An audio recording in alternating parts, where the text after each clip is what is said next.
What's up, everybody? Hopefully you guys had a good weekend. I know I did. What'd you do? Went hiking. Yeah. Went hiking. Actually, there's a funny story to it. I went hiking with Mr. Lorfus.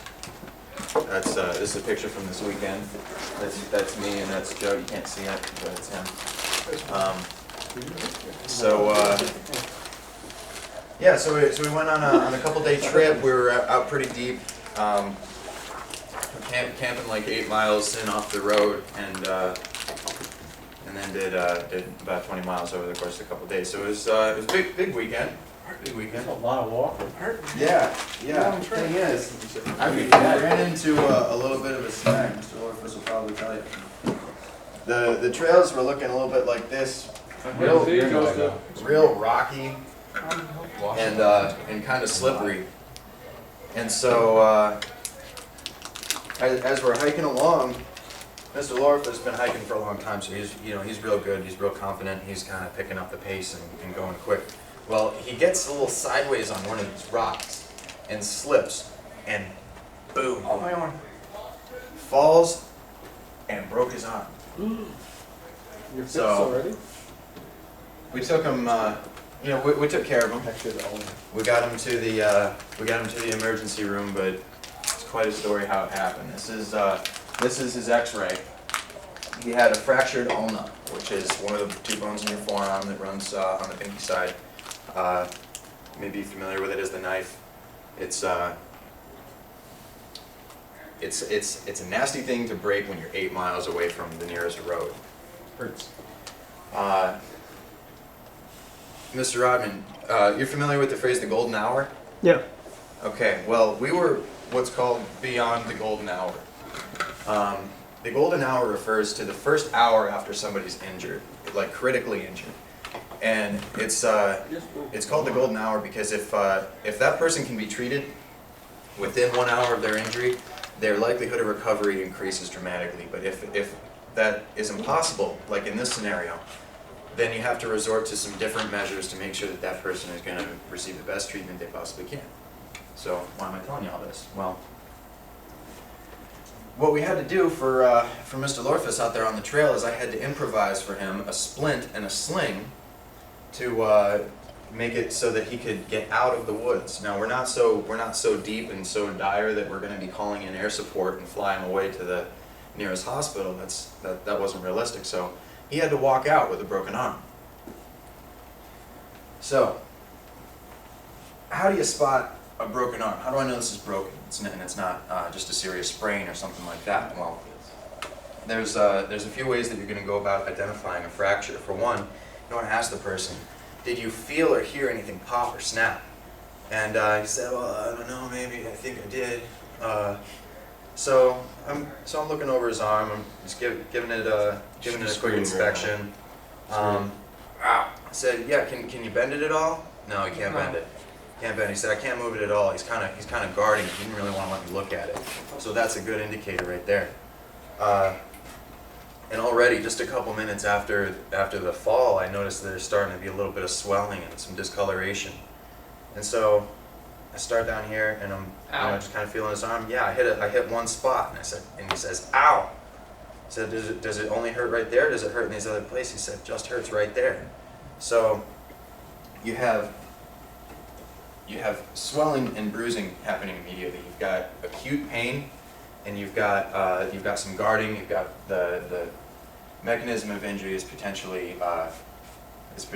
for a fracture. So we're going to treat it like a fracture. So what we are going to learn today is improvising an effective arm sling and splint.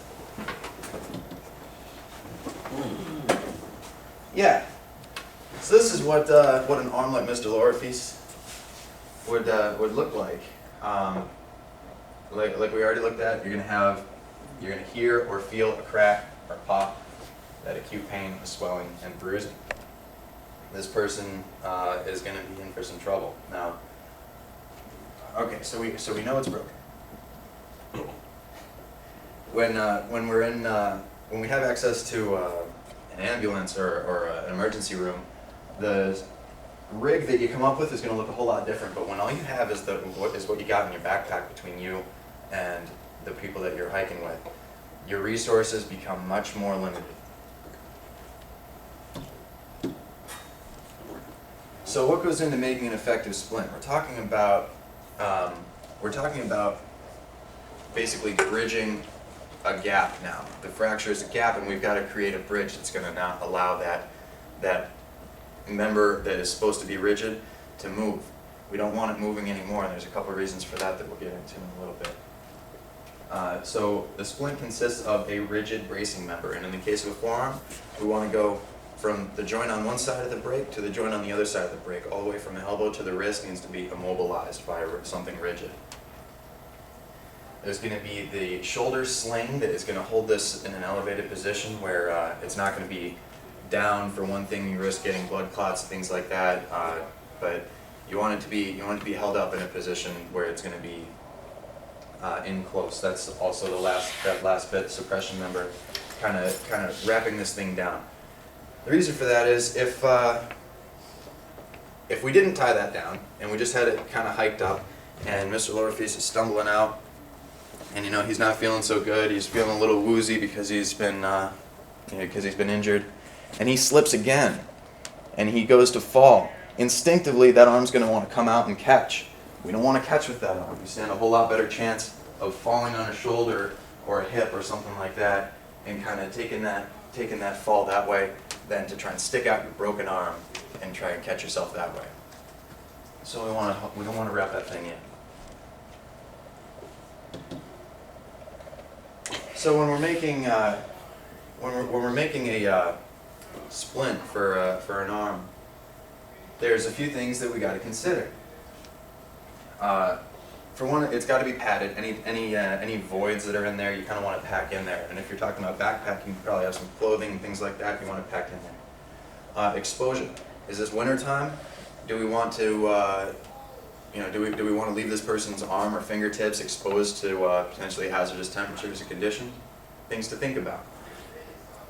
The most important thing that we need to think about are these three items: circulation, sensation, and movement.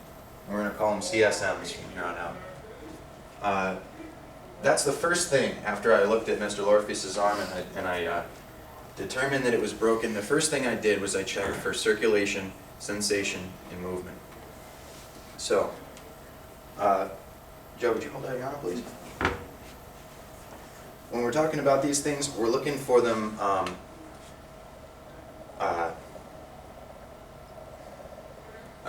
distal circulation, sensation, and movement, which is, if you think of the word distance, distal means distant from the body as opposed to proximal, which is closer to the body.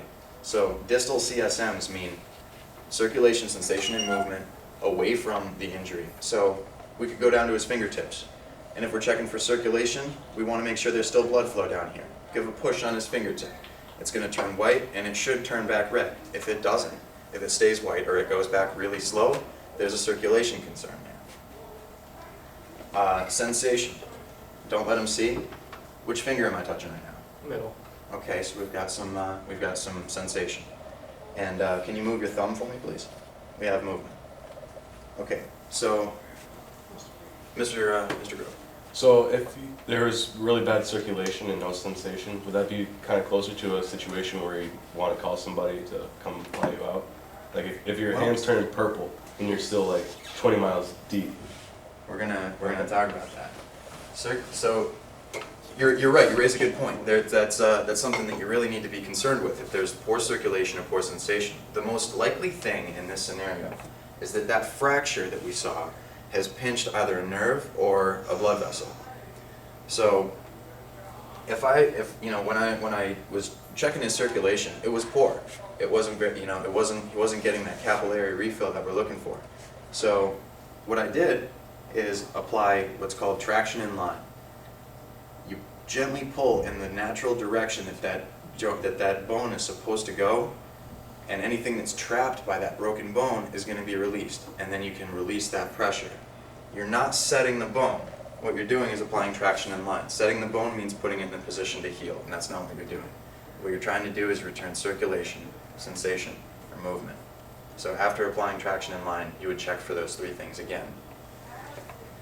And as you're building a splint, it's important to remember that you're going to continue to check those things about every 15 minutes. So every 15 minutes as you're walking out, you're going to stop and check and just make sure. And if these things are improving, you're good. If they're not improving, then you need to take other measures. But you don't want to build your splint around them in such a way that you can't check those things. So these are things to consider while you're building. The padding, making sure that they're comfortable and there's not big gaps or there's not areas that are going to be uncomfortable. Exposure, making sure they're covered up enough and exposed where they should be. Circulation, sensation, and movement. So, Joe, you hop off one. So, I pack light. I don't like to bring a lot of stuff with me on the trails. Joe doesn't pack anything because he's like Bear Grylls direct descendant or something like that. So, I pretty much just have to go with what I've got in my backpack. Now, fortunately, being in the woods, we had some, there's sticks around and things like that that could be used as your rigid member. I don't like using sticks. They're kind of dirty. You kind of open new doors for infection. But luckily, I had with me my trekking poles. That's a pretty good rigid member, wouldn't you say? Those are my little kid trekking poles. I'm not kidding, they get bigger. So we got some of these here that I'm thinking about using for bracing Mr. Lorfus's arm. Now you gotta remember, the whole time that I'm working on this, he's yelling and screaming. He's not happy at all. He's rolling around, complaining. So I've got to do all of this, bearing in mind that this is not his best day in the woods. Got some bandanas here. These make for a wonderful splint tie. But when you're tying a splint, what might you not want to do? Cut off circulation? Cut off circulation, that's one thing. What else? Tie it over the damaged area. Correct. You don't want to tie it directly over the damaged area. Now, this is a little bit long. If I had a choice, I'd choose something a little bit shorter. But I don't, so I'm not going to. He's long. Stop lifting your arm. Stop lifting it. Okay. So it's nice to give him something to kind of hold on to in that hand. So I'm going to give him the hand. He can't grab anything because he's not feeling so good. Now, if his fracture's right here, I'm not gonna tie directly on that. I'm gonna tie it above and below, such that it's not going to hurt it anymore. The swelling that's going on with his arm is his body's reaction. It's creating its own padding. So you're not trying to suffocate that swelling and make it stop, because it's just gonna put him in an extreme amount of discomfort. So you want to leave a little bit of room for that swelling, planning on medical professionals treating better later.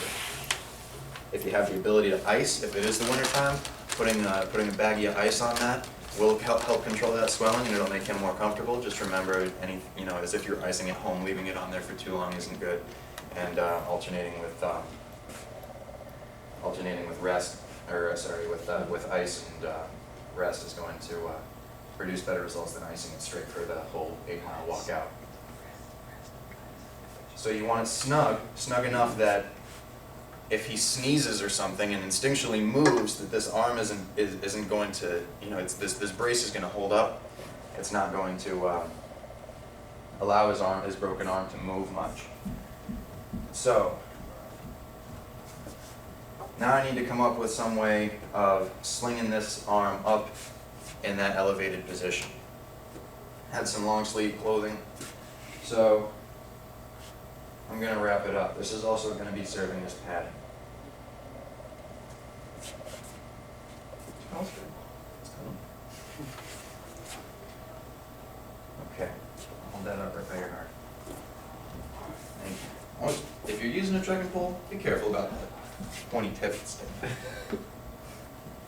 Can't move your arm. Now, if you're going to be doing this, any of the ties that you're putting on there, you want to be adjustable such that if 2 miles down the way, he says this is too tight, this is too loose, you want to be able to adjust it without undoing and redoing everything you've done. A great knot for doing that is called a surgeon's knot. You do a simple overhand, and then one more revolution on the overhand. and it makes it so that you can snug it up. And with the weight of his own arm, it's not going to pull that knot out. Very simple. It's not an actual knot that you're going to fight to get undone. It's simple to do, simple to undo. So, we've got a sling. We're going to pad it out. Any excess padding we've got, we're going to stuff in there. I'm going to cover his hand so that it's not cold, but I'm going to leave it so I can get at it if I need to check for CSMs a little later. More specifically, when we're talking about leg splints, but in the case of any splint, you would want to make what's called a buff splint. Buff stands for big, ugly, fat, and fluffy. You're not going to be using that arm, so it's okay to wrap it up pretty good. It's going to be more comfortable that way. So, what's the one piece that I haven't done yet? Tie it to him. Tied it to him, suppression. That's right. Oh, you cheated. Okay. So, you can really use just about anything for this. If possible, use your patient. He's my patient now. If possible, use your patient's gear before you use yours, and don't ever cut your gear up in order to use it. Your gear is your resource, and if you damage it, you take it out of the equation, it's no longer a resource. So, it's not the prettiest looking thing in the world, but it's sufficient to get Mr. Lorfus out of the woods and where he can seek professional medical help. So, I know that you guys are not the most outdoorsy people in the world, but given your new knowledge, I think it's appropriate that you guys should try these new skills you just witnessed. So I'm going to give each one of you guys a backpack. You're gonna work in teams of 2. You decide among yourselves who's injured and who's helping, and you're going to make an effective forearm splint. And I'm going to walk around. I'm going to help you guys out and answer questions if you've got any. There might be some curveballs in here. You do not all have the same equipment. You do not all have the same equipment that I use. You're going to use the principles that you learned about rigid members, slings, suppression, and circulation, sensation, and movement, and you're going to craft a sling that's going to keep your partner safe. Must be pretty sloppy. Is that pack heavy? Okay. Unless it's a tent. Is there a tent in here? I don't know. 10 poles maybe. There's stuff to do. Oh, no more stuff. Oh, we got some rope. Just like this. Top bed. What do we got in here? Comfortable, actually. Good Yeah. job. Trucks. We got trucks. Definitely. Everyone's split in there also. Just give me out. I think that's going to be a good enough split. It's going to stop it from moving. Some of it's a club I got a lot of stuff. stuff. Let's get all our stuff out first. Oh, yeah, so you guys are going to on this spot? No, this is all, any of the clothing is clean. I'll speak outdoor Stuff stuff it. right here. Definitely stuff it over here. And it's warm. Not real cold. Max, that's all your equipment? Good enough. Some of it's clumped. Oh, everything's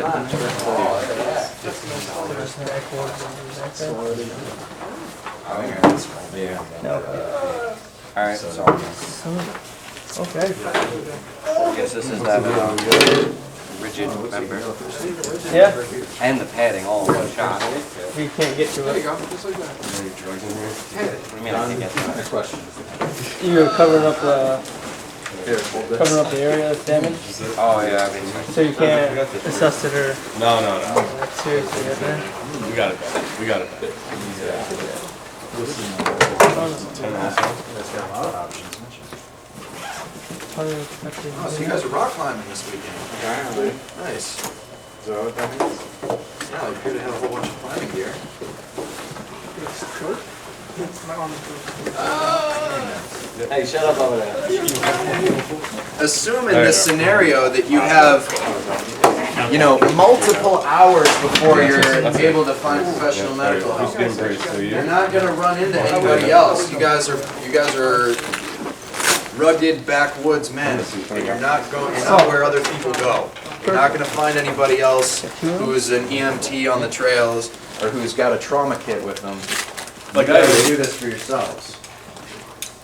Perfect. See?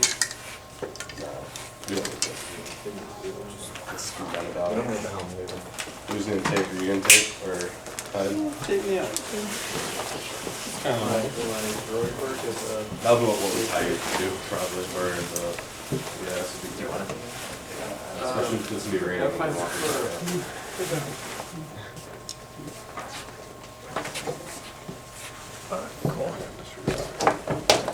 That one? Yeah, patience. If your helper is abusing your broken arm, let him know. Cool. Dude, that's a climbing harness. For your waist. How's that feel? Too tight? No, that's actually perfect. Alright, Man, you're really cranking his arm. Yep. Just stick your in the. Yep, you're good. Just. Well, I got a right in good there. use for this one. yeah, so we're gonna This put is not this. comfortable. You got You it. wanna use this? Oh, no. No, use it's this. just, I already got this. Why'd you put it down? So, Yeah, this is full of stuff, we use it as padding. Oh. Let me So- let me pause you guys here. So let me go in here, we got our back. Let me pause you guys here for a This is like second. legit sling. How many people checked for CSMs?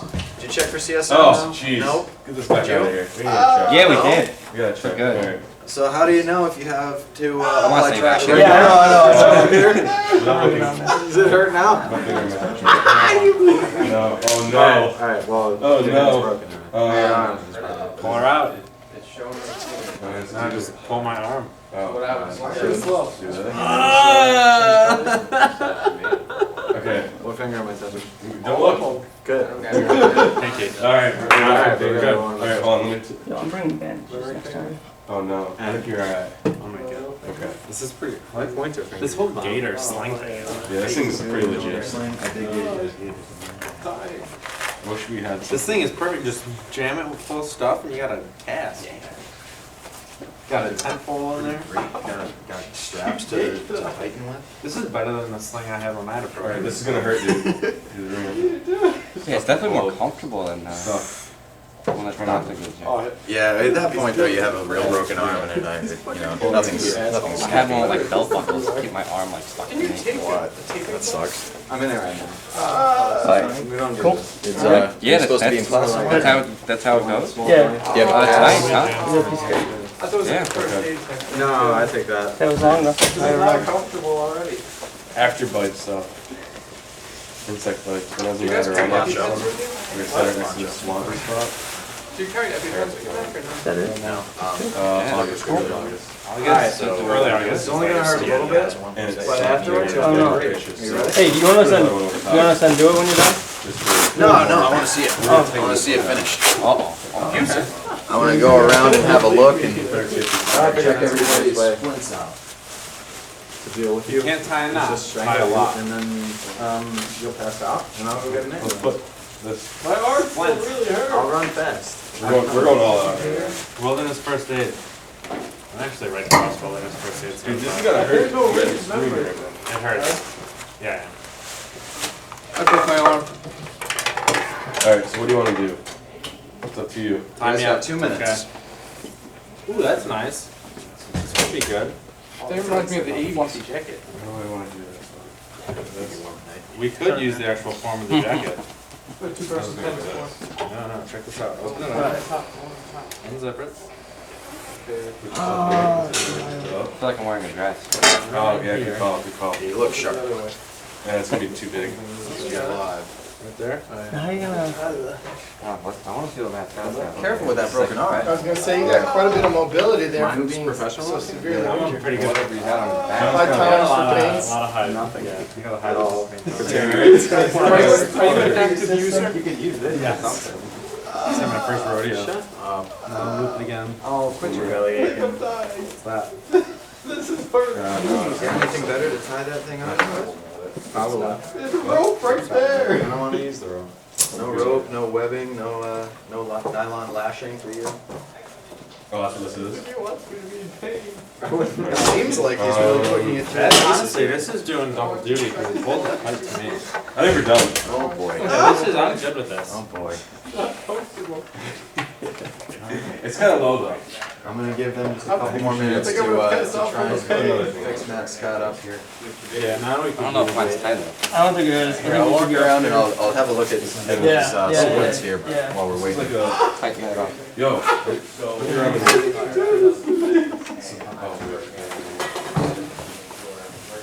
Just throw everything off I put on there. Not too tight. Just tie this around me. Nice thing. Where did that come from? From the backpack? Yeah. Now your arm really hurt. Sense to his fingertips. Oh, wait, never mind. Bring this fold this up a little bit. Kind of warm. This is nice. It's like a Yeah, I'm into this. Where you're broken. I hope I never have to use this much. He's got a broken arm, but he can still stab it. Good to go. He's gonna turn around and catch me with that. Honestly, I think this is pretty good. I think we're good. I think we're good. Let me ask one question. How are you gonna check for circulation, sensation, and movement in the next 15 minutes? Dude, if he says it's starting to hurt, I'll just. He could be suffering This from is other John's afflictions. idea, He could be right? hypothermic. He could be all kinds of things. John's fog. He's your patient now. You gotta take care of him. Yeah, alright. Let's fix ourselves here. Looks like they're amputating Matt Scott's arm. I actually just put a tourniquet on his bicep and it was Okay, good. so we're just kissing that arm He's goodbye. dead. Another, You're gonna put a another tourniquet 8 on. miles, the You're ready to EMTs are lose gonna it. start prepping him for amputation. That's one thing I was Nice. following. Okay. Yep. Alright guys, I want you to You're just gonna set put a down the tourniquet gear on for and now. you need to be Just ready to just put it down in front of you. We're gonna answer a few questions, have a little bit of That mean review, get like on and down? then we'll clean up before we leave. You gotta be dead. Yeah, help your Being that it's the better help people off. get right out of there. Yeah. Blood clot died. That's what my uncle said. He's like, "You need to put a tourniquet on his arm." He had to cut it off, Yeah. It was like 127 hours except for it was like 127 seconds. Alright, thank you Joe for being my my test dummy for arm splints. Alright, so I'm not going to alright, I'll leave the cheat sheet up there. So you guys